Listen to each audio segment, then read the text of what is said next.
What's up, everybody? We are back like we stole something. Well, would you really be back if you stole something? You would leave, right? Yeah, I'd probably leave. Yeah. Back like we left something. Sure. That's way more appropriate. Yeah. And way less, racial profiling. Oh, wow. Welcome back to the A Show. Episode 9. We're almost at a banner 10th episode. How do you feel? Who knew for 9 weeks I could do this? You've done 2 belts for almost 200 weeks. This is different. This is a second podcast. So essentially for the past 9 weeks, I've done 2 podcasts a week. You know how draining that is? Oh my, get the fuck out of here. This isn't draining at all. You're talking about something. This isn't draining at all, but I gotta mentally prepare. I can't just, I don't do things half-assed. I have to mentally prepare before every podcast I go into. Luckily you handle more of the producing of this podcast. Yeah, I do. And we get better. We get better and better every time. All right. Well, you know what? Fine. Better and better. But we're back this week. We're back. The A Show. The A Show is back again. Very, very great week in wrestling. We're winding down the year, and we have a couple of big stories just at the top of the show here. We'll just jump right into No Holds Barred. We'll just get right into it. First of all, I think this is something on everybody's mind as we've gone through the week, and we've literally heard nothing about it since the announcement of everything. But on Sunday night, I believe, Rich Swann from 205 Live was arrested in Gainesville, Florida. Was it Florida? It was Florida. They live in Florida, right? It was Florida. It was 100%. I don't know if it was Gainesville, but it was definitely Florida. Rich Swann arrested. I didn't have my notes out. It's terrible. I need to have my notes out. It's just terrible in general that we have to type this. I know. You would have never. The mug shot comes up, and it's not good looking at all. Yeah. No offense to Rich Swann. It's not good. It's like when you Google Rich Swann, all we're gonna get now is domestic violence charges.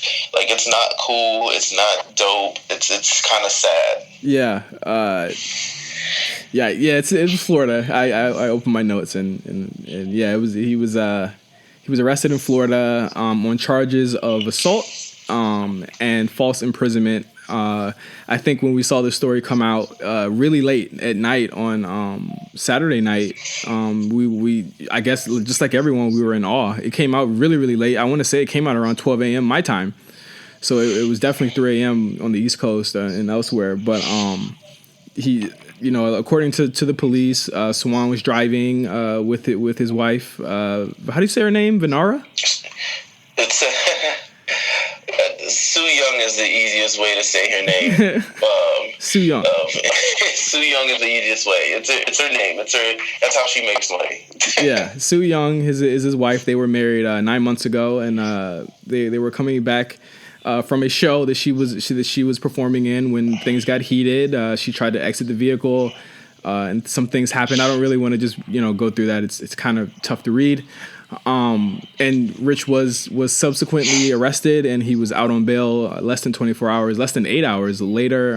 His case was assigned to a judge, and as far as we know, his this could be up to 5 years in jail for him for the false imprisonment if the district attorney chooses to press those charges on him. How'd you feel when you heard about the story? And just a disclaimer. I think we should let everybody know you are friends or you're cool with Swann's wife. Yeah, I'm friends with her. I've been friends with her for pretty much over a decade now. So when I initially read the story, I read the story and I saw the headline and I was like, oh crap, I felt for her. And then I actually read what happened and then I said, oh crap, I really, really felt for her. It's tough, especially when you know the person personally who's sort of been through this entire situation, and I know her, and I'll just say this, won't go into much of my personal relationship with her or them or anything, but I just know that she really really genuinely cares for him, really genuinely loves him. They've what they've liked to do. I felt for her in sort of a couple of instances because the horrible thing that happened to her, and then also a lot of her private information sort of going public, or at least this private thing going public. I know with her, she likes to keep her all her things sort of private, really really private. Like no one really knew when she got married. No one knew when they started dating. No one knew the details of their relationship. They didn't really tout it around or anything. So it's kind of private. So I sort of felt for her in that sort of sense. But when I just saw everything, I feel for him. I feel, just because it's also a situation where he was on the upswing once more. Yeah, could have became a 2-time cruiserweight champion for all we know, and then this sort of situation happens. And yeah, and I wanted to say that too. WWE acted very swiftly, as they usually do. They often do in these situations, and they suspended Rich immediately, indefinitely. They have a zero tolerance policy regarding domestic violence. And they usually wait to see how these things pan out, and they usually decide whether they want to bring him back or not. To be clear and just be completely upfront, I don't think Rich is coming back to the WWE. I don't think he'll be back. Yeah. Regardless of how this shakes out, I don't think he'll be back. Yeah. It's hard to shake off, you know. These are tough allegations to shake off, especially the fact there's witnesses, there's everything going on with the sword, and it's really kind of difficult for all parties involved, not just personally, but just professionally as well. Yeah, because Rich Swann comes from a background, both his parents died. He's really been on his own for the past 10 years or so. And then he makes it to the pinnacle of where you can make it in wrestling. And then this sort of happens. That kind of, it was kind of like 10 steps forward and like 100 steps back now. He's really working behind the curve. And even for Sue, I don't know how this sort of shakes out, but I know she was also trying to anticipate, getting back into the WWE ring one day. She worked for the company previously about 10 years ago. That stint didn't necessarily work out, and she was released. And she's made a bigger profile for herself on Independence. She was hoping she'd come back one day. And it's just an unfortunate situation for all parties. None of this is good. Like, none of it at all. Like, none of it sits well with me. Yeah. And I've been trying to sit with it for a couple days now. It's just bad all over. Really bad situation for all parties. And as always on the A Show, every week we'll keep you guys posted on whatever happens. But as of right now, Rich Swann is out of WWE. He is suspended, and they've already pretty much started to move on completely from him. But moving on to something a little bit lighter and actually a little bit cooler, in my opinion. WWE announced this morning that they're going to be airing a new show called Mixed Match Challenge, which will be airing exclusively on Facebook Watch next month. And this is pretty much a really kind of cool idea where they match up two different a male and a female wrestler together, and they have basically mixed tag matches on the show. It's going to be a 25 to 25 minute show that they will be taping after Smackdown every Tuesday night, which has already put into question, where 205 Live is going. But we already know it's not going anywhere, but we just don't know when it's going to be taped.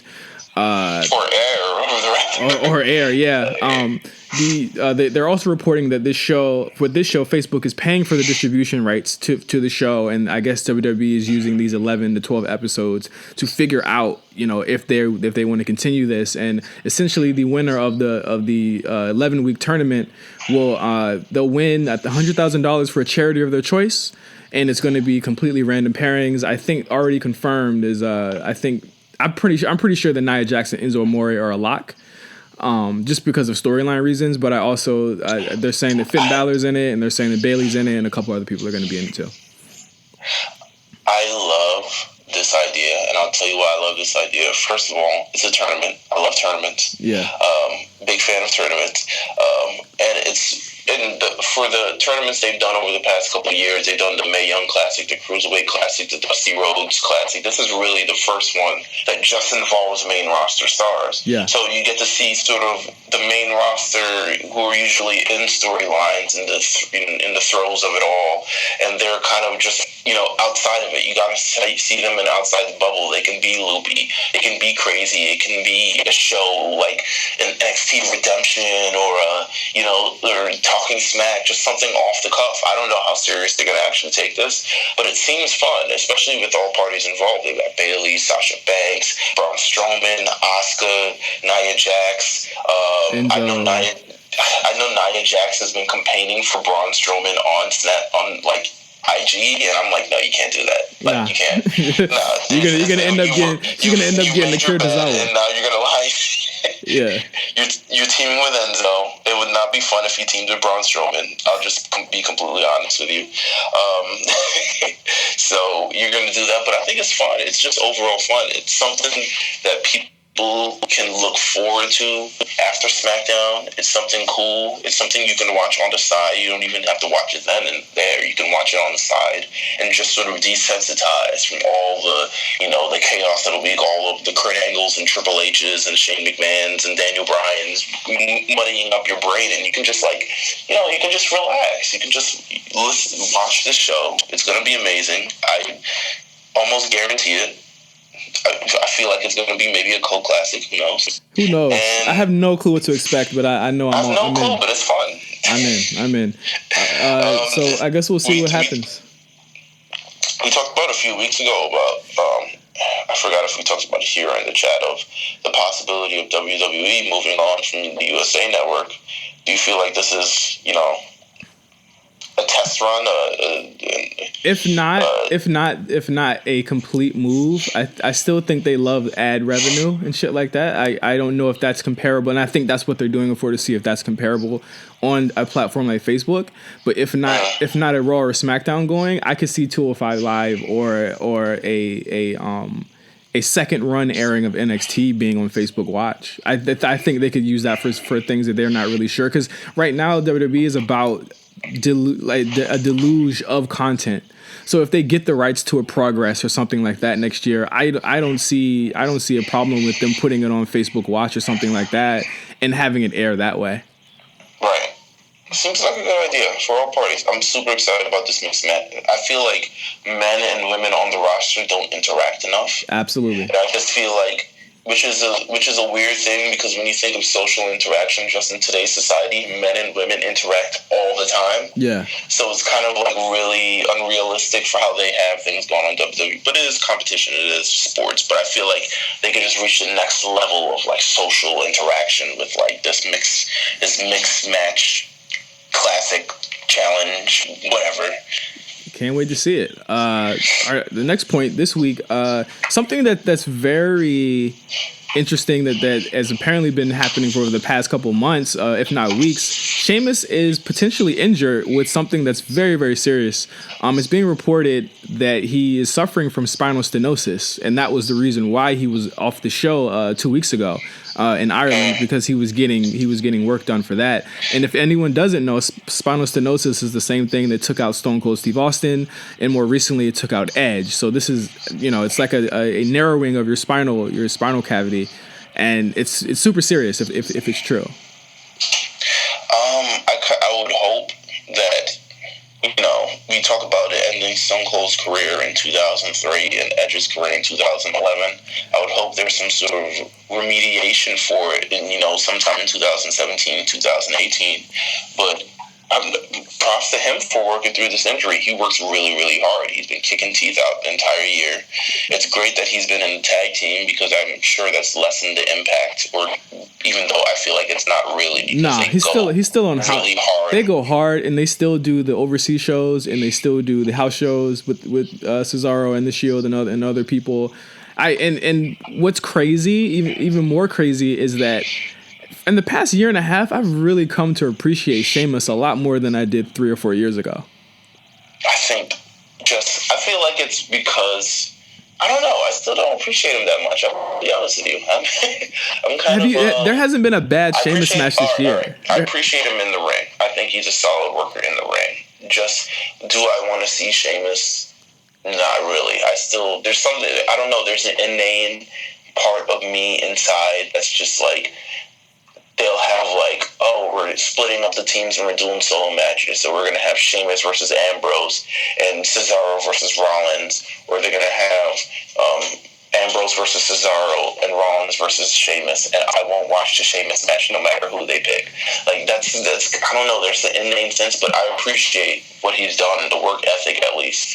He's been killing it this entire year. I think so I already know that you didn't watch the Sheamus match on Raw then.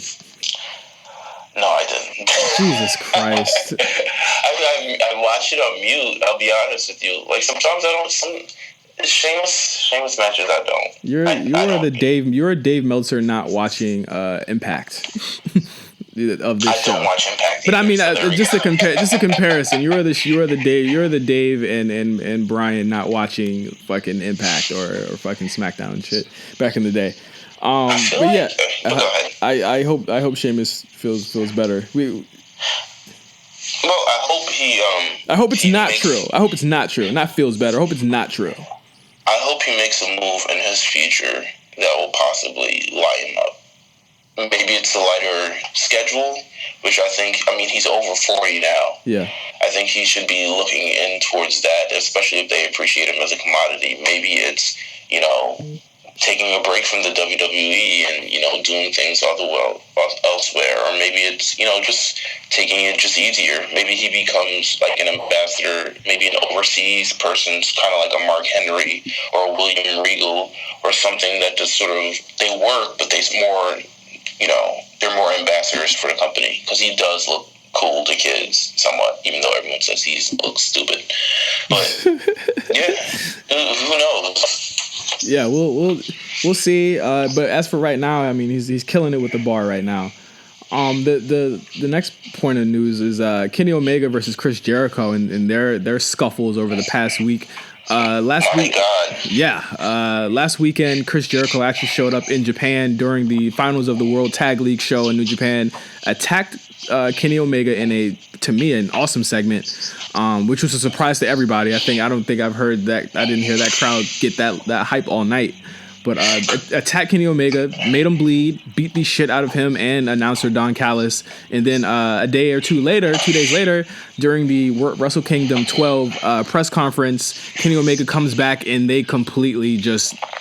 The whole segment's great. I feel like I'm undercutting it by not talking about all of it or just kind of giving you cliff notes. I would say to go and watch all of this shit, but they brawl at the press conference and it is amazing. It's almost like it's some shit that you see on World Star, the way that they go at it. Jericho throws a table and shit like that. But the main thing I want to ask is this the biggest match of Wrestle Kingdom 12? I think this is the most talked about match, obviously.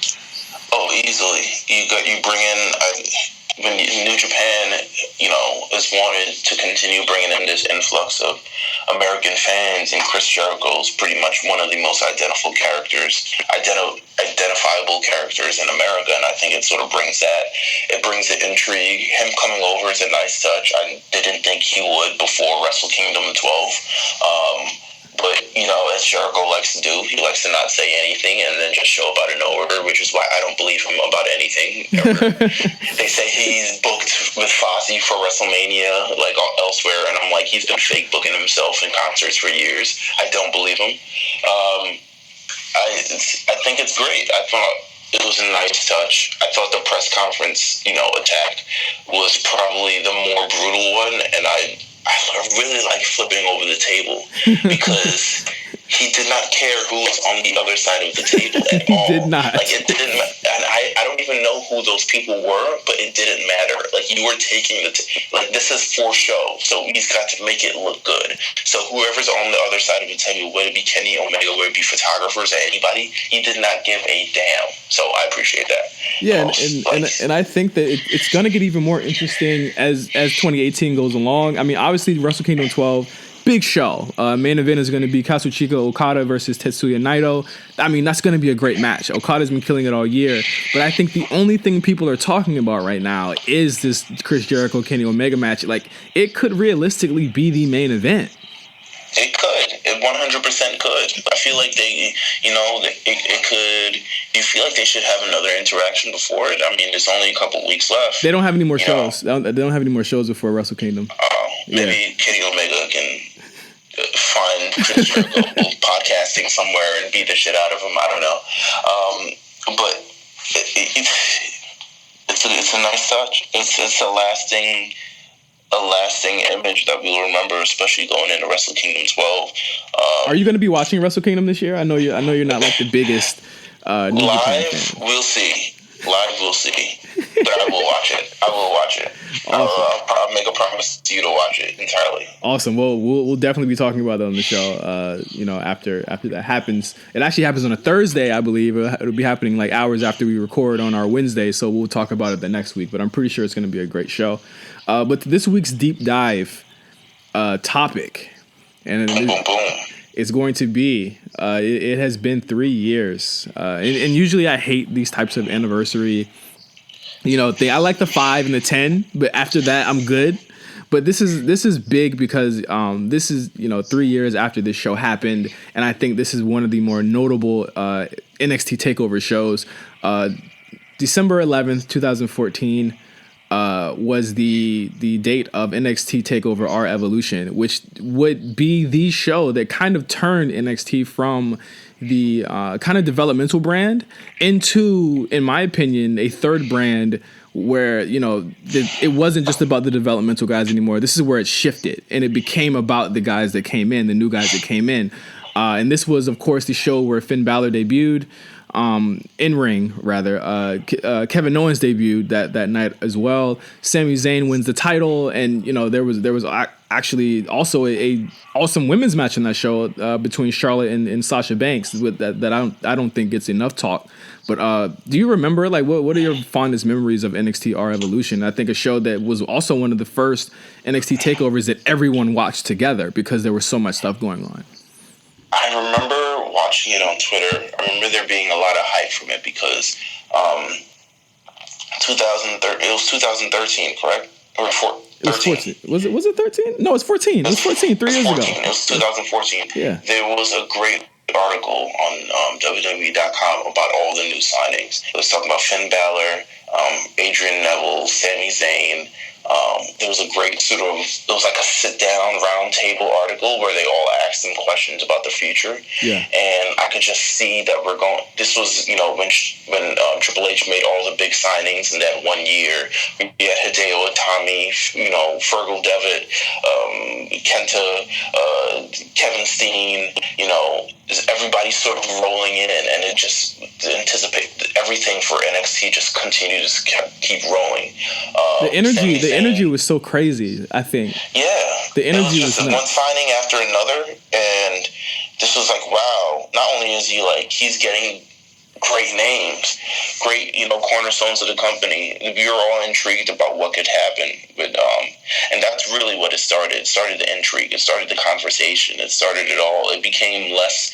You could see the idea of just a developmental brand just sort of, shrinking and it just becoming a third brand in itself. Also, Sami Zayn, Adrian Neville, one of the best matches I've ever seen. Yeah, and let's kind of just do a quick run through the card, not like a full, complete run through the card. But you had Kevin Owens' debut against CJ Parker, who is now Juice in New Japan. You had the Lucha Dragons, which was at that time Kalisto and Sin Cara versus the Vaudevillains. And you had Baron Corbin. I mean, even listen to these names. These are names that we talk about every week. You had Baron. Everybody's up on the main roster now. Yeah, I think everyone, if they're not gone, all of these people have pretty much graduated to the main roster. And I think the last person if we did this show 2 weeks ago or 3 weeks ago, we wouldn't have said this about Hideo Itami, but now Hideo Itami's coming up to the main roster next week. But you have Baron Corbin and Ty Dillinger, you have Finn Balor and Hideo Itami, and we're talking Demon Finn debuting at this show, which is nuts. I mean, this is his first fucking show. You have Charlotte and Sasha Banks, and you have Sami Zayn versus Adrian Neville for the title, but it was a title versus career match. And you know why I think this match worked and it actually sucked me in? Because it was if Sami Zayn lost, he would leave NXT. So obviously everyone's thinking Sami's going to be called up to make room for Kevin. And to me, that's what I thought they were going to do. I thought it was, well, I'll just say this. I've said this on Twitter plenty of times. Sami Zayn is one of the great thespians of the wrestling, industry. And just the lasting moment in that match for me was towards the end. And I think we talk all the time about how the NXT title used to make everybody heel moving forward. Yeah. And it was that for Adrian Neville, not in a sense, but it was just like, you don't have what it takes to become champion. You're not willing to do whatever it takes to become champion, and that is why you're not champion. And Sami Zayn had a sort of inner conflict between, does he become what everyone else has become, or does he, remain with his morals? And at some point he had the NXT championship in his hand, and he was looking at it to whether he should hit Neville. There was already a rough bump, and he threw it out the ring and decided, you know what, I'm going to do this on my own terms. Yeah. And it was one of the most fulfilling finishes ever, just because Sami Zayn was the one guy everybody wanted to win the NXT championship. And if you think 3 years later, that Sami Zayn goes the other way. It's just perfect. It's just great storytelling.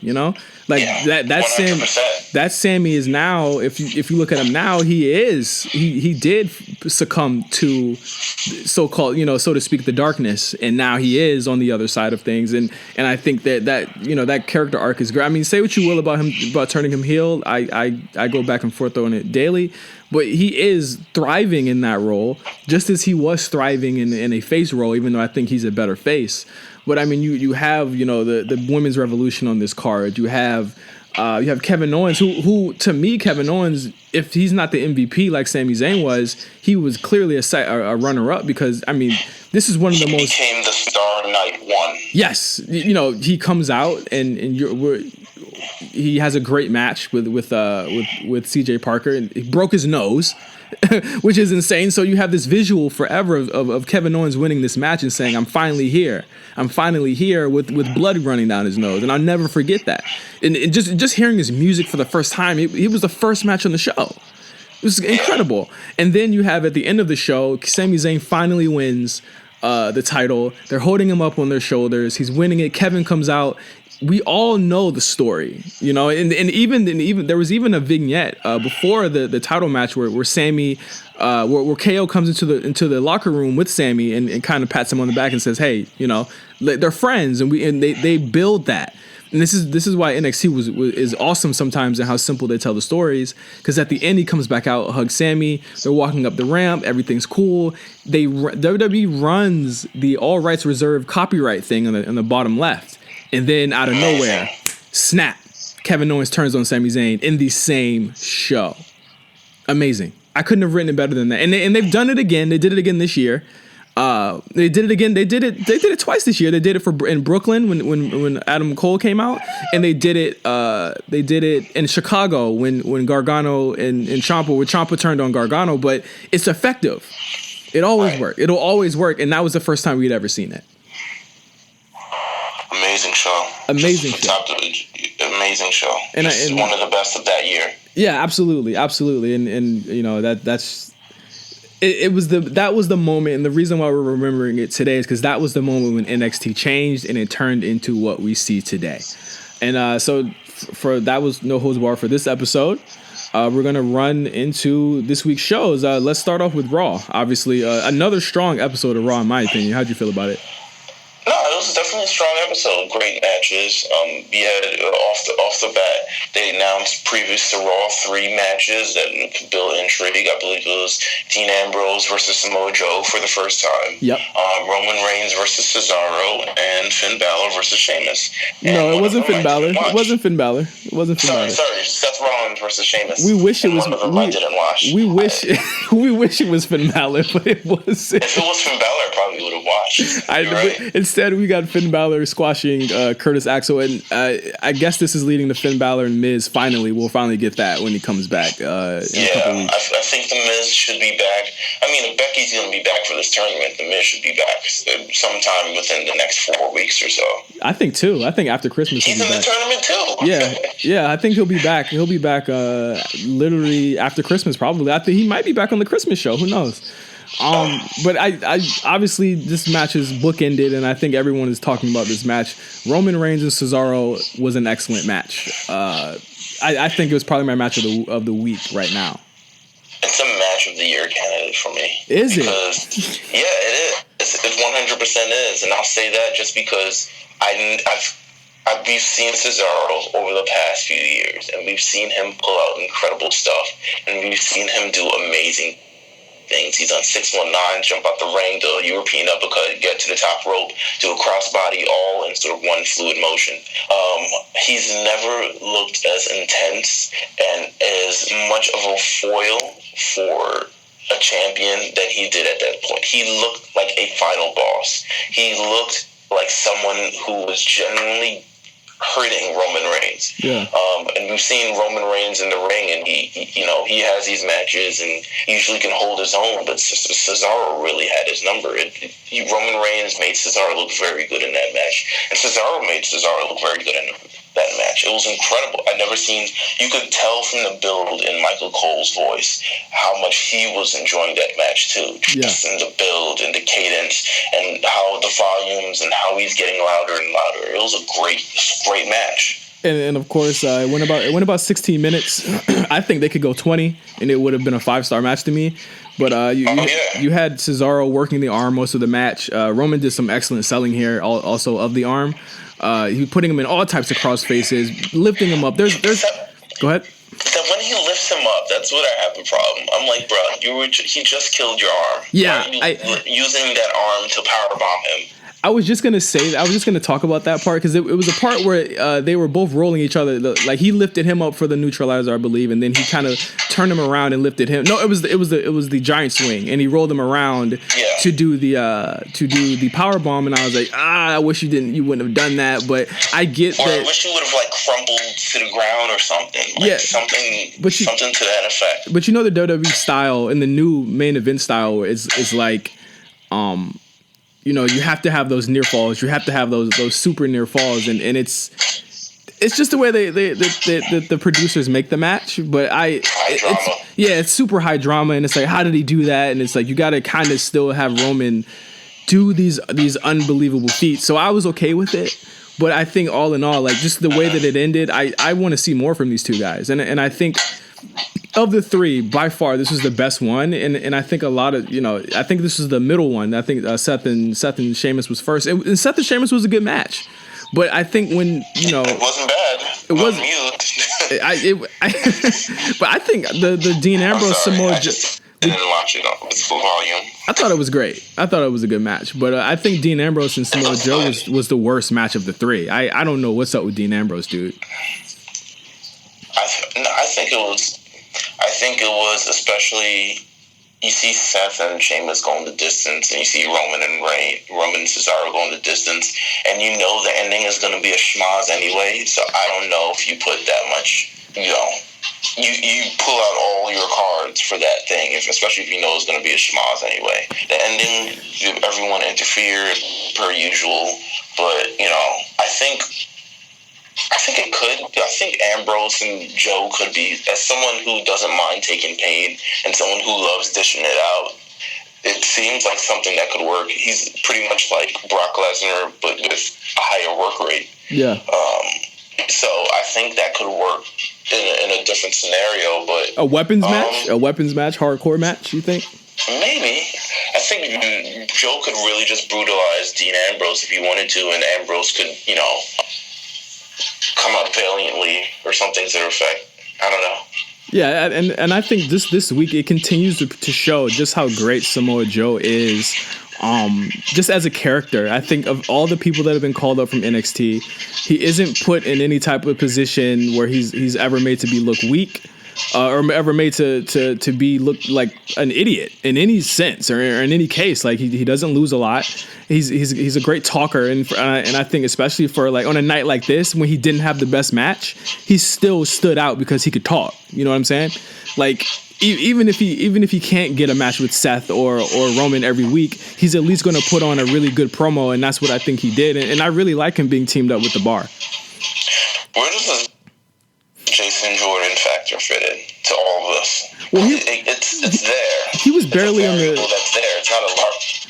He was barely on the show this week. He had one vignette with Kurt where he's kind of starting to break and he's starting to become a heel. But I think ultimately this will lead to, I don't want to say it's going to lead to him and Kurt, but I think he'll definitely have something to do with the Shield going in the Royal Rumble. And I don't want to like prematurely say this, but I think he might be winning the IC title. I could see that. At some point just really just turns on him and just brutalizes him and beats him up and wins. Yeah, potentially. Yeah, I think he wins it in a really shitty way. I don't think he wins it clean at all, but I think they're setting it up so that Jason Jordan finally gets his chance and he wins by cheating. Because I mean, you got to get the belt off Roman at some point. And I think that, you know, he'll start to run out of people after the Joe feud is done. I don't think Joe needs the title. I don't think he needs the IC title at all. But I mean, I think in some way Jason. Yeah, well, yeah, he did. I mean, you're not gonna have Brock be on the show every week. So why wouldn't you make a title where it could be defended every single week? I think Roman's done a great job as IC champion. I think, yeah, but I think Joe could too. But I feel like it's definitely going in Jason Jordan direction, definitely. Yeah, absolutely. The next point from Raw is the Absolution storyline with Paige, Mandy Rose, and Sonya Deville continues to roll on. I think it was stronger. Weird development. Yeah, a lot of weird developments happened on this show with them. They had a tag match with Bayley and Mickie James, where of course Bayley took the pinfall, continuing to make Absolution look strong. But no, did Bayley take that pinfall? Or did Mickie? I think Mickie did. I want to say Mickie did. Mickie did because Mandy pinned Mickie. Mandy pinned Mickie. Oh, right. Wow. But yeah. I think immediately out of this group, I think Mandy is the project. I think Sonya is kind of like the third wheel in that. But and then during the, you know, as the show went on, Asuka and Absolution finally they went at it, and of course all of the women in the division came out, including Nia Jax, and fought off. Weird. That was very awkward. I was like, what is she doing here? I don't think they've done anything to her.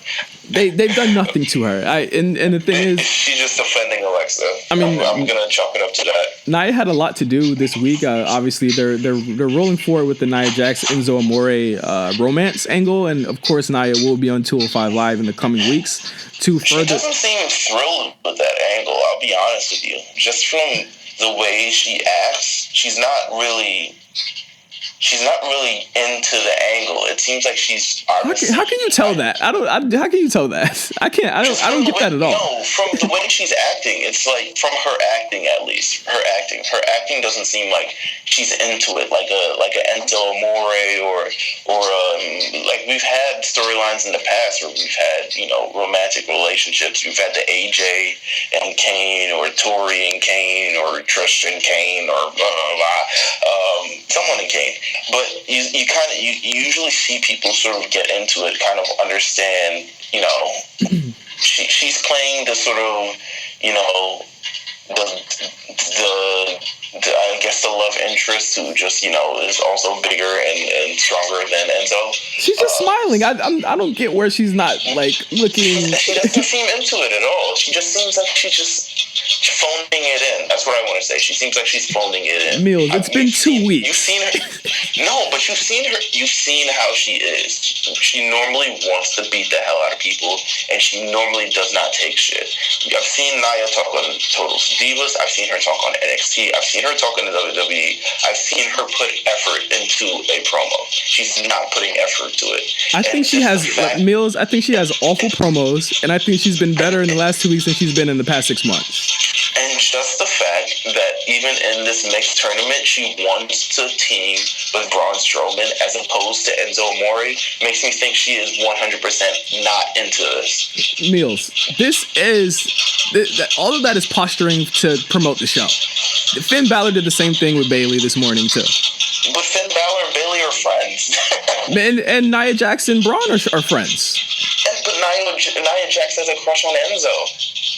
see how this doesn't make sense? That has nothing to do with the other. That has nothing to do with the other. To team with Enzo, though. That has nothing to do with the other. That has literally nothing to do with the other. You just brought it up. No. I said they're just friends. She's in a storyline, and she's also promoting a show where she wants to win the tournament. That has nothing to that's nothing to do with the person that she likes. It should be, at least moving forward. I think, at least from my perspective, he's not putting up. Maybe at some point during this program, she decides to turn it up a notch and really get into it. But to me, she has that goofy smile. She has that goofy smile. When have you ever seen her with that goofy smile on her face? Whenever she beats somebody, what do you mean? It's very robotic. It's like very robotic dialogue. You're looking at something that she seems like she's in. You're looking at something that's really not there. I don't think anyone sees her not feeling the program. She hasn't been given much. I don't know. I feel like she's not into it, but maybe that's just me. Maybe that's just a gut feeling I'm going off of. Sure, I don't know. She comes out, she helps the women. I thought it was odd too because she goes from being this smitten, character to being the badass again. I think they need to kind of not separate where she is, but define what she's doing right now and why she doesn't like Absolution. And I think we'll get that next week. Why did all the women come out and beat up Absolution in like the third week of them being something?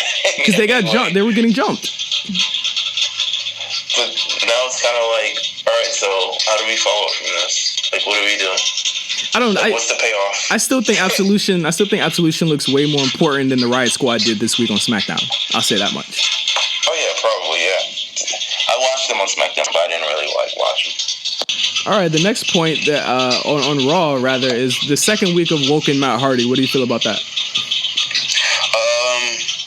I think they're too cognizant of what's going on now, and they're trying too hard. I think now that he has like an official graphic and an official it's like, oh, this is official.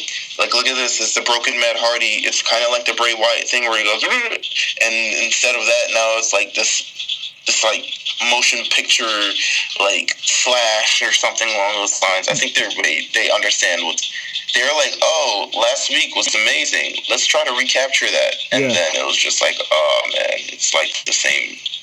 It's kind of it lost all the how can I say this?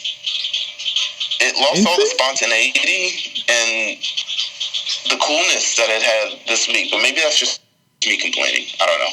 How did you feel? I didn't hate it. I think they don't need to do this another week. I think if they're repackaging Matt, I'm assuming he's getting new music and that's why they haven't been on yet. But I'm willing. I don't think he should be on TV. I think we should be going back to the stuff that made this cool, which is going to the Hardy compound and seeing his son and stuff like that. They need to start introducing that and fast, or else you're going to start losing people. We could get it's knowing WWE and how they treat Bray Wyatt. This could either be the last week of that happening, or we could be doing this for like 6 more weeks. Oh Lord! Then if we get this again. I mean, like I keep saying, all signs are pointing to that Christmas show being big. So I really think we'll be seeing Woken Matt Hardy and his new look and his new music on Christmas night. They really like what Woken Matt Hardy has done with the internet, and I think they want to capitalize off of it. And I say this because WWE on YouTube over the weekend uploaded a 10-hour loop of Woken Matt Hardy laughing. A 10-hour loop of him laughing. So they are obviously crazy bananas for this shit, and they want to see it work, and they're going to make us, invest us in it, whether we want to be invested or not. And I think we do, but, just don't force it. They're doing the thing they always do. They're literally doing the thing they always do. You got to make us want it more. That's all. And my last point from Raw, and I think it's completely abysmal what they're doing with the Universal title right now. They had a match between Braun Strowman and Kane to determine who would face Brock Lesnar at Royal Rumble. And of course, in pure, like you just said, WWE doing what they always do, they had the match go to a double countout, which means, of course, with Brock showing up to the show next Monday, we are probably going to get a three-way between Brock Lesnar, Kane, and Braun Strowman in Philadelphia. They're going to shit on this match, Meelz. This is going to be the ugliest match I've ever seen in my life. Ugliest. Braun can't save this. 2018 already behind the wheel. Yeah, Braun can't save this. He cannot save this. And if you're not going to have your champion be on the show all the time, make him drop the fucking belt at Royal Rumble. Yeah. Oh, yeah. I don't know. Philly is going to definitely... The Philly crowd is definitely... Unless they make Braun Strowman look absolutely incredible, which I think they should dedicate the next... How many more weeks? Got 6 weeks or so. You got longer than that. It's like 7. 7, 8. I think they should, nonetheless, I think they should dedicate him to make him look as awesome as possible and possibly put a stipulation in this match. Like, well, it's a three-way. It's a three-way. So I mean, obviously, you're gonna get a schmoz, and you're gonna get like this match isn't going longer than 8 minutes. Just the way that it looks. No. Like Kane can go, but he can't go in these long like the 4-way they had with Seth Rollins and all of them with Brock in it last year. Like they're not gonna be able to do that with this year. And it's like stop putting Brock in these multi-man matches that exposes what you're doing. You're gonna put him through a table.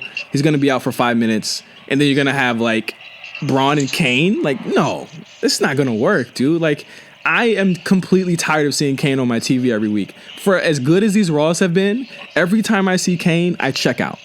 I'm done. They need to bury this character. I'm finished with Kane. Fuck him. Just wait till he wins the Andre the Giant battle.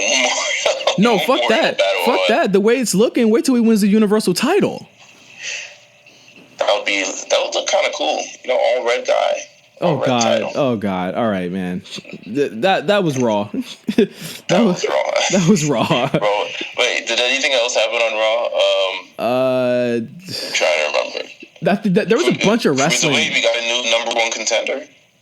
Oh yeah. Cedric Alexander. Yeah, we kind of talked about that at the top of the show where Rich Swann had his opportunity rescinded. So this is pushing back the cruiserweight match between whoever wins the match between Gulak and Cedric Alexander to Christmas night. So it looks like we are getting that match on Christmas night, like I thought.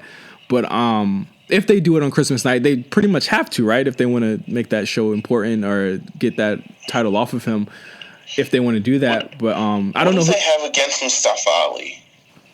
I don't think they see him as a like a top cruiserweight guy. I don't think they see a lot of these guys as that. But I mean, I'm surprised they at least give him a turn. Jesus Christ! Like everyone has their turn to be number 1 contender. I think we all know how this division works by now. Like everyone, even the people who shouldn't have got a turn. I feel like it's Mustafa Ali's time. Who knows? You could strike lightning in a bottle. It could work. Maybe they just don't see it for the guy in the Dragon Ball Z, outfit.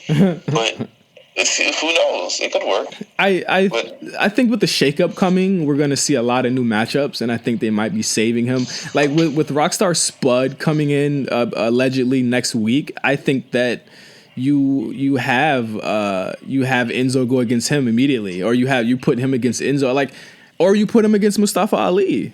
Like I don't know who Hideo Itami's first program is going to be. If it's Brian Kendrick, I mean, put that in Rice. I don't think that's going to work. Welcome to Brian Kendrick and the British guy. I forgot his name. Jack Gallagher. Jesus Christ, we loved him in the beginning of the year. Jack Gallagher, I did. I don't like him now. He wears awful clothes with terrible colors. He's just some evil British guy now instead of this kooky, quirky, amazing British guy with umbrellas. Now he's just some dude in a suit beating up people. So yeah, fuck him. But what it is. I think the 4-way they had this week was a little bit less spectacular than it was last week, but I mean it's good on Cedric Alexander for stepping into the role of Rich Swann. I think we are getting Gulak and Enzo for the title. I think we're getting a Gulak turn. I'm props to WWE for noticing how over he was getting and then properly doing this the right way. Because they continued this angle on 205 As if they had another option. Yeah, they did it, but I mean, it's another face in a show that's missing one of its top faces, and it's going to need another one to replace him. The timing is perfect. As bad as it is to say that, the timing is perfect for Gulak and Cedric Alexander at this point. As they turn, but yeah, that's 205 Live, the show that neither of us watch. But going on to Smackdown Live, a show that I thought was pretty bad for a go home show. Not interesting at all.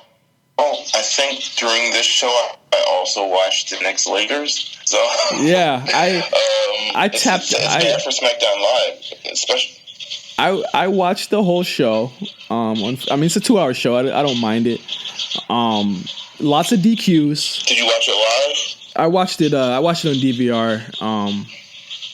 Because look at you! Come on, guy. Yeah, you know my USA is like, you know, it's on the East Coast feed. So when I come home, it's automatically on. Okay. But it's a lot of DQs. You had a Ruby Riott Charlotte match that they gave away way too early.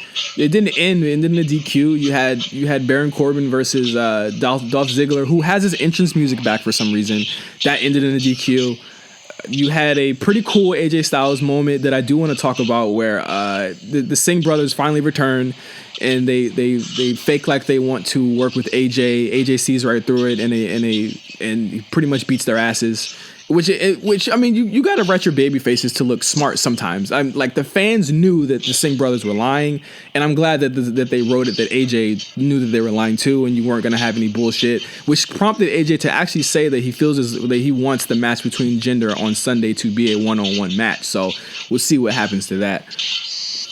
And I mean, that's pretty much what I mean. Well, I think the biggest angle on SmackDown was obviously the biggest story, which is Sami and KO versus Daniel Bryan, not versus him, but with Daniel Bryan versus Shinsuke Nakamura and Randy Orton. And there's a lot of intrigue with that, but I guess that's the only thing that was to take away from this show. Listen, the Yup movement is moving. It's strong. Shout out to the Yup movement. Do you think Yep could get over like what? Coming this Sunday. Do you think that Yep could get over like what did? What did you say? Do you think Yep could get over like what did? I think if Kevin Owens continues to do that, yes, it 100% will. And everyone will just be saying Yep. And I don't even know if Yep is an official word in the dictionary. But I think it could. We're in a weird scenario, especially coming up Sunday with Clash of Champions, which is this Sunday, where we have a match with 2 referees. Yes. And I remember them doing this in the past before, once. I don't remember which match it was. But I know they've had to have done it before because it was also featured in a SmackDown game. I want to say SmackDown 2 Just Bring It or SmackDown 3 Know Your Role. Whatever. One of them had 2 referees. So they've done this before sometime in the Attitude Era, but I'm not exactly sure how it turned out. Chicanery, likely. Maybe Stone Cold-esque chicanery. Who knows? Too much. Was it Austin and Bischoff? Was it an Austin and Bischoff match where there were 2? No, it was way before that. It was like during the McMahon-Helmsley era. It was definitely one of those. There was definitely a match with 2 referees that I cannot remember for the life of me. But I know 100% there was one. And you just have this sort of... One of them... the only reason I'm waiting for Clash of Champions is because we're going to definitively get one of them turning on the other one, hopefully. Whether it's Shane McMahon turning on Daniel Bryan or Daniel Bryan turning on Shane McMahon. I think I think it's even going to be even more convoluted than that. I think you're going to have Orton turn on Nakamura. Ooh. I really think that's going to happen, and that's going to give Nakamura something to do at Royal Rumble, and because I don't know if they're going to have him win the Rumble. I think they might have him win Elimination Chamber or something. I'm getting less and know. less. I'm getting less and less like likely. I think I'm getting less and less likely that they're gonna give the Rumble to a SmackDown guy this year. Because obviously this match is gonna have Rumble was pretty useless. It was literally useless. It was ineffectual, and I think they want the Rumble winner to be effective this year. I hope so. I hope so. I really do. Like, it looks like it's just gonna be Roman Lesnar again. So maybe Roman wins. But he doesn't need that. He doesn't need to win it a third time. He doesn't need to be. I don't think they want to beat Austin's record. You know. Who knows, man? I could see. Roman holds the most eliminations in Rumble history. You might as well just win it a third time. Roman's won it twice. Yes, he's won it twice. He won it in Philly. 2014. 2014, he didn't win it. Yes, he did. 2014, Batista won. Oh, shit, you're right. Yeah, I remember that. Remember Punk? We got to do a deep dive on that one day. Just to full. Oh, God. We gotta do a real big, like, that night in Cleveland ass deep dive one day. It doesn't have to be next week. Oh, my God. Because we're doing the awards next week. But we're going to have to do a deep dive about that one day. Possibly, like, before the Rumble or something. Actually, you're right. Roman won 15, correct? Didn't he? Roman won 15. Yes, he won 15. Dwayne was there. Then the night after Raw, it was snowed in, and they had that super high-rated Raw where everything was just interviews and them showing the Royal Rumble from the previous night. Yeah, and Roman gave that great fucking promo. Listen, I'm going to go back and watch that Raw now I think about it. You can literally just watch it in the background. There's nothing that goes on.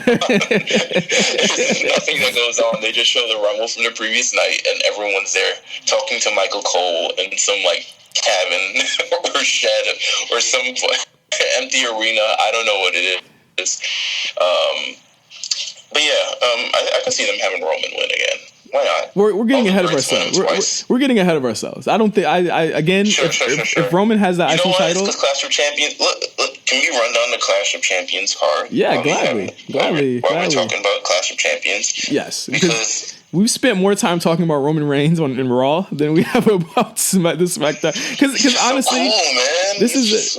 This is a whatever show. I don't expect a lot from it. I will of course be watching it live with everyone on Sunday. Let's just run through the card. The pre-show match and poor guys. Like, I must say, poor these guys. It's Zack Ryder and Mojo Rawley. You do this turn and it's a big deal on TV, and then you just put them in the pre-show anyway. I think if there's a running motif or theme in 2017, it's that WWE does not know how to break up tag teams. Yeah. Because they've broken up at least 4 tag teams, and they broke up Golden Truth. Nothing happened. They broke up Enzo and Cass. Too much happened. They broke up Chad Gable and Jason Jordan, and now one's probably in a better position than the other. Yeah. Way better position. And now they broke up Zack Ryder and Mojo Rawley. And here we are. They're doing absolutely nothing with these motherfuckers. They're doing literally what they did with Crime Time. Yeah. I got Mojo winning this because he needs it more. Zach doesn't really. It would look stupid if Zach wins. Yeah. Sorry, Zach. You have Breezango. I'm not that sorry. I'll be honest with you. What has he done for me lately? You've got Breezango versus the Bludgeon Brothers, and that was announced on this episode of SmackDown in a nothing. That was so random. It was so weird, right? It was it's like they aired the Fashion Files while it was in progress. And then it ended. And then they told you to watch it on YouTube. And I'm like, no, I will not seek this out because I don't really care. But what a way to announce a match. They're also acting like Tyler Breeze will be good underdogs. Like, they're a good light team to go against the Bludgeon Brothers to give them like sort of competition, but not really. You know? Oh, for sure. I think I don't see a very bright if they're already over fashion files like this and they're giving it a JIP, a joined in progress, then I don't have high hopes for them in 2018. They've been building to this match for a really long time too, and they've just kind of thrown it together. But yeah, I see the Bludgeon Brothers winning this match as well. You also have Baron Corbin versus Bobby Roode versus Dolph Ziggler in the I don't give a fuck match. I don't care who wins this. It's a triple threat match. That's the best thing about it. I don't care about this match. I'm sure Ziggler's taking the pin. I think Baron Corbin might retain, I guess. I don't know. I don't care. Yeah. Then you have the Usos versus the New Day versus Shelton Benjamin and Chad Gable versus Rusev and Aiden English. And Rusev, well, before I get to that, it's a fatal four-way for the tag titles. Rusev and Aiden English are actually going into this match with a lot of momentum. They pinned the New Day on SmackDown this week, but I do think the Usos will retain in this match. That I also will think. I think this will be a great match. I just don't care about it. Also, I think we're going to get a lot of near falls. I think the most exciting thing about it is the four guys in the ring at once. Yeah, I was like, well, okay, how's that happen? How does this go down? But I'm interested to see that and see how it goes down. And shout out to Rusev. I think this is his first pay-per-view since like Battleground. Wow. Battleground. Oh, right. Where you had that. All right. Flag match. Can I want to, I'm about to annoy you right now. Oh boy. That flag match was not as bad as people give it shit for. Everyone knew what was going to happen. Yeah. But I think if you let your mind just leave the fact that this was an actual match and it was more just like a competition to reach the flag, it becomes this very entertaining, over the top, wrestly, like the most like overused, like, oh my god, he's gonna get the flag, no way, here comes a truck to run him over, like some shit like that. But one of the unsung. I'll watch it again. Don't worry. No one shares my opinion. I know this. I won't argue that. I haven't gone back and watched it. I think it was just that this is Rusev's return. When he came back, it was very, we were excited for him to come back, and then it was like you're running into John Cena again. It's a feud we've seen a lot of times, and we already know that you're not going over John Cena in his return either. So it was kind of a wash. I think the last 5 minutes are absolutely very, very bad because of the false drama in it. And my god, that was the best part. No, all right, man. We're already starting. I'm not arguing with you about this. But yeah, do you think the Usos will retain? I don't think they're going out of 2018 without these belts. Yeah, they might as well. Who else is going to win? You have Charlotte Flair also going against Natalya for like the 18th time this year in a Lumberjill match for the Women's Championship. Obviously, the Riot Squad are on the outside looking in on this, as well as Naomi, who returned on SmackDown and did some crazy shit. And the rest of the women. None of their matches have been as... Whereas they both have improved in the ring since that NXT TakeOver match, none of their matches have been as good as that match ever. No. And it's not even been close. No. It makes me feel like it was such lightning in a bottle. Like, because literally nothing has been even close to that match. I'm hoping we get the chaos that we've seen in Lumberjack matches a couple of years back, but I don't know what's going to happen. This looks like a schmoz just waiting to happen. Do you see a cash in? I think we've been waiting for it so long with Carmella. No, because she's stupid. She's so stupid. Like, and I'm just like, is she catering or like what's going on? Like, she hasn't been like promoted to be like, oh, will she or will she won't? Like, she's on Charlotte's side, but will she turn on? She hasn't done that. They've just promoted her as a tool or a dupe or whatever. Like, she's, man, whatever.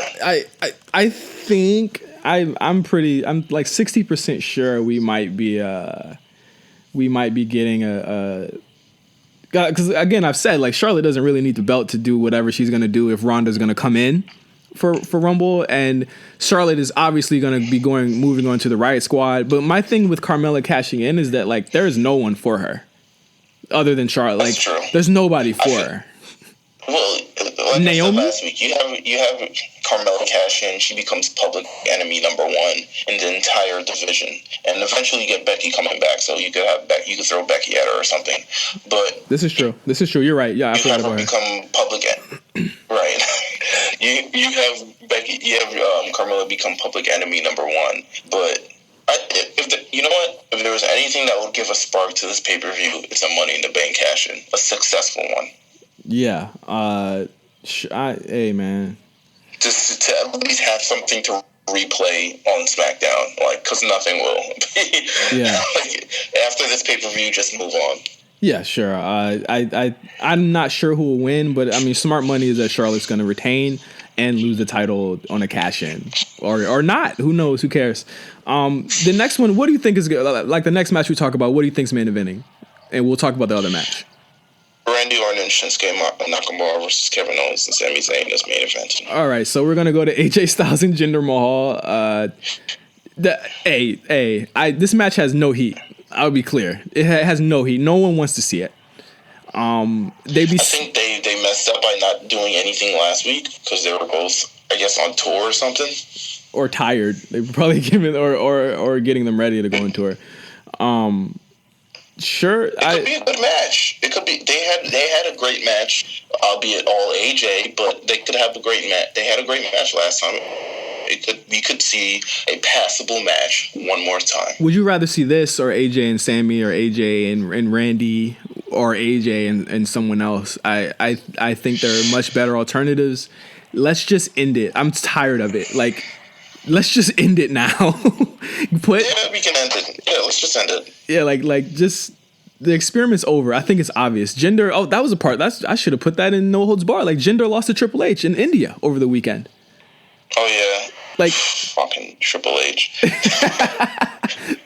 But it's like, no offense to him, but I'm just like, bro, are you serious? Are you dead ass? Like, all right, really? Like, what is this? I don't get it.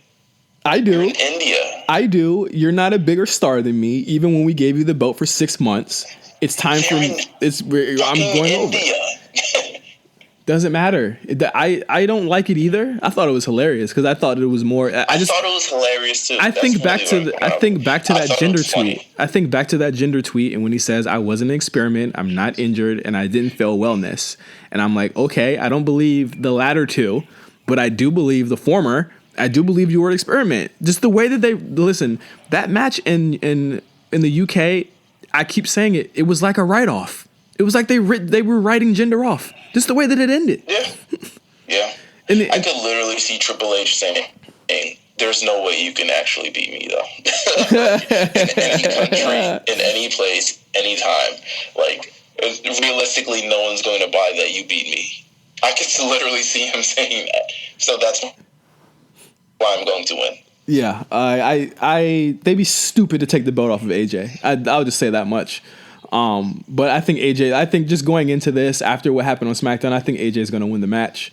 AJ needs to be the guy to hold the title into WrestleMania, and I think he's the perfect guy. He's the top face of the company, and I think it needs to happen. Mm-hmm. The main event, which I think also will be the main event because there's more stakes involved in this within the belt, which is crazy. There's 2 damn referees. That's how you know. Yeah, Randy Orton and Shinsuke Nakamura versus Kevin Owens and Sami Zayn, with Shane McMahon and Daniel Bryan as special guest referees. If Owen and Zayn loses, they will be fired from all of WWE, not just SmackDown, not just Raw, not just NXT. They will be gone completely. This match holds the most intrigue. Gone. Couldn't have made this any clearer. Yeah. It's an intriguing match for sure. I don't know that I'm not sure that the finish will be what we want it to be, regardless of what it is. I have no expectations for this finish because I know something stupid's going to go down. Like, I just know, like, stupid finish alert. That's what I want to say for this match, because 2 referees, that's immediately just a schmoz in itself. What are your top 3 things? What are your top 3 things that could happen? Okay. Things that I want to happen or things that I think are going to happen. Yeah, or do you think they're going to happen in this match? Okay, so if 3 things that I think is going to happen is 1, Daniel Bryan just pulls Shane McMahon out the ring at some point and just clocks him over the head or some stupid shit like that, or the lights go out. Something stupid like that, something crazy. It's like we have nothing planned. Maybe we can't get Daniel Bryan physical after all. Let's just have the lights go out, and then he pretends to be knocked out or something. Something chicanery. Daniel Bryan turns. The other is Shane McMahon turns on Randy Orton and Shinsuke Nakamura for some reason. Just because Daniel Bryan, I don't know, Shane McMahon is obviously the evil person in all of this. But I don't know how he turns. I don't know. That doesn't make sense. Third, I don't know. Shinsuke turns on Randy Orton. I'm so glad you're not in the writer's room. I am so glad. I don't give a shit. Look, what can you do with this match? First of all, it's a match with 2 referees. 2 referees that are the GM and the commissioner of Raw. That's already front-loading it with something crazy that's going to happen. Also, they have the stipulation, if they lose, they will be fired from all of the WWE. So now you're compounding the fact that you have those 2 referees on it, and you're putting this they did it the other way. They actually compounded with the 2 referees on top of the stipulation. But you're compounding all of the craziness and saying pretty much what you can expect from this match is what either something completely you didn't think was going to actually happen, or I think really just that. Like whatever happens, it's not going to be something that we all like. I think the only thing that I would be like, okay, is if Orton turns on Nakamura. That's the only thing I could see that would make sense. But it doesn't make sense, which is why it's like you've booked yourself into a corner with this match, essentially with that stipulation, because obviously I guess they're trying to stretch the story out to Royal Rumble. But it's like, I mean, other than Orton turning or Orton being, go ahead. You know what I could see what happened? All right, so let's say Bryan turns. Then what if we have John Cena come out and say, like, hey, Bryan, like, and then Bryan's like, I always hated you, screw you, blah, blah, blah, blah, and then it becomes this very big, like, John Cena versus the Authority versus, like, Kevin Owens, Sami Zayn sort of thing. You know what might happen?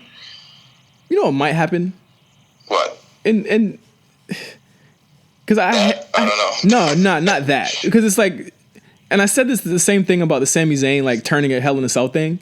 And, like, a lot of people were like, no, that never happened. That wouldn't make any sense. And they did it anyway. And it's like, I think that what will happen is Sami and KO will cheat. Shane will see that they cheated and pull Daniel Bryan off of making the count or something like that. And something will happen where Daniel will count. I feel like Daniel is going to count the match against Shinsuke and Randy Orton off of a cheat.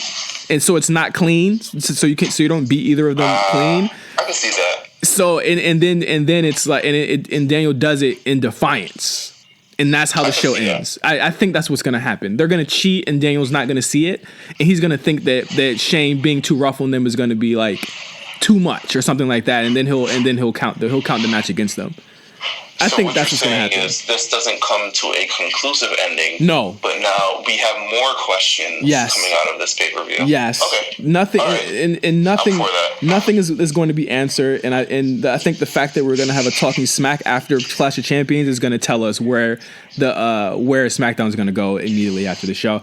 But yeah, I don't know. Clash of Champions seems like a whatever show on paper. I think it's a 2-match show. I think we're just watching this to see if AJ is going to retain and if Daniel Bryan's going to turn. I think that's what it's going to be. Okay. All right. Let's go with that. Yeah. So that's the shows for this week. What's your match of the week, Meelz? You've been watching New Japan. What's your match of the week? You've been watching New Japan this week. I have, but that's not my match of the week. let me get a little bit more settled in. Okay, your match of the week? My match of the week. Obviously, I'm going with the theme this week of NXT Our Evolution. I really would love for people to go back and watch Hideo Itami and Finn Balor, the Demon Finn Balor versus the Ascension, and listen to that pop when Finn Balor comes out in the Demon paint and when the Ascension actually has to get in the ring with him. I think it was a really good match. I don't think it was as great as other matches on the show, but in the interest of trying to be different, I think we should go back to the night that Finn Balor officially became like the guy in NXT, and I think that was it right there. My match for the week is several matches, actually. I've been watching WWE's collections of match of 2017. Wow. And I have forgot most of these matches existed. So I think last night I was watching Charlotte versus Bayley, the one where Bayley wins the championship after Sasha runs in and like jabs her with the crutch in her tit. But like, it's a good roll back down memory lane. There's a cruiserweight match on there. Didn't she lose that at like a nothing pay-per-view and it ended her streak? No, she lost it on a Raw. On a Raw, okay. Yeah, she lost it on a Raw. But yeah, I'd say check out the collections. We're gonna have, our end of the year show pretty soon. So everyone should be checking out the best shit of the year. Yeah, me and Meelz are already like, you guys don't catch me and Meelz' arguments. Sure. Or our disagreements. we're already trying to decide the categories. Format? The format and the categories. And this is going to be ongoing. I think my picks are pretty much locked. I think we're just figuring out what's going to be on the show next week. But it's going to be our year. It's going to be our year-end show. It's pretty fair to do this after the last pay-per-view, right? Like, it's of the year, right? Oh yeah. Okay. Oh yeah. So it makes There's always going to be that one match that you're just like, so good, but you know what? Screw that. Too late. Yeah. We're gonna do it next week. If you guys, and I think we should just do it next week, and then I think it'd be cool to ask people on Twitter what their match of the year was, and then next week we talk about that too. How about that? You know what's crazy? The match. If you only watch WWE, the match of the year is not clear at all.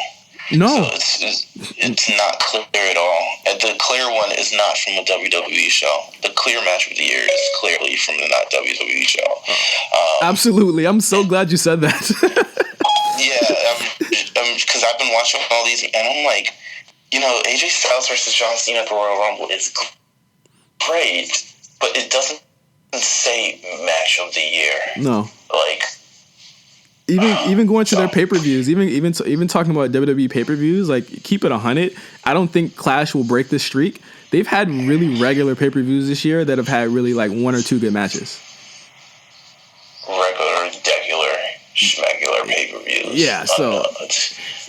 So you know what? We'll get into that next week. Yeah, you'll get our picks for the obviously our match of the year next week and our wrestler of the year, but you'll also get a variety of other picks, and we'll also run down the year next year. So in wrestling, it's been a crazy year, but it's finally winding down. So just like this show is winding down. So thanks for watching, or not watching, but listening again to the A Show. You can follow us on Twitter at OGJohnny5 and at Meelz TV. That's MEELZ TV.